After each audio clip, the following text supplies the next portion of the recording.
violet. Violet comme la couleur que l'on obtient en mélangeant le vermillon des Flyers de Philadelphie et le bleu des Maple Leafs de Toronto. Violet parce que c'est la couleur de la solitude et qu'on est toujours un peu seul lorsqu'on est dans les buts. Et violet puisque c'est aussi la couleur de la royauté pour celui dont le règne à Philadelphie a marqué bien des esprits. À son premier match dans le hockey organisé en tant que gardien, Bernard Parent encaissa 20 buts, ce qui était loin d'être prémonitoire pour la suite de sa carrière. Le succès commença à Niagara Falls, dans l'uniforme des Flyers du hockey junior, avec qui il a remporté la Coupe Memorial en 1965. C'est par les Bruins de Boston qu'il a fait son entrée dans la Ligue nationale.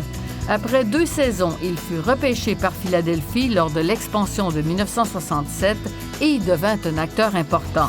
C'est probablement pour ça que l'échange qui l'envoyait à Toronto en février 1971 le prit par surprise.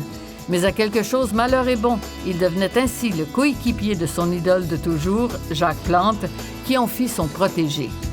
Son séjour à Toronto fut bref, tout comme son passage dans l'Association mondiale de hockey où il a signé un contrat lucratif avec une équipe sans domicile qui dut déménager à Philadelphie. Cela lui fit moins loin aller lorsque les Leafs, toujours propriétaires de ses droits, l'échangèrent aux Flyers pour un retour dans la Ligue nationale de hockey. Ce deuxième séjour à Philadelphie lui donna 2 Coupes Stanley, 2 trophées Vézina, remis au meilleur gardien de la saison, et 2 Conn Smythe, décernés au joueur le plus utile des séries. Ses succès répétés lui donnèrent des vapeurs de divinité.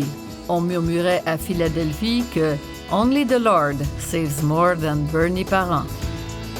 Bernie Parent était un gardien debout, style bien prisé à l'époque, et avait sa routine bien à lui avant ses matchs.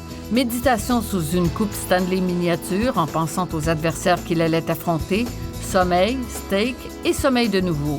Une recette éprouvée qui lui permit de disputer 608 matchs dans la LNH, récolter 271 victoires et 54 jeux blancs. Sa carrière prit fin abruptement à cause d'une blessure à l'œil droit causée par un coup de bâton, blessure qui lui laissa des séquelles permanentes. Il devint par la suite conseiller des gardiens pour les Flyers et ambassadeur du club.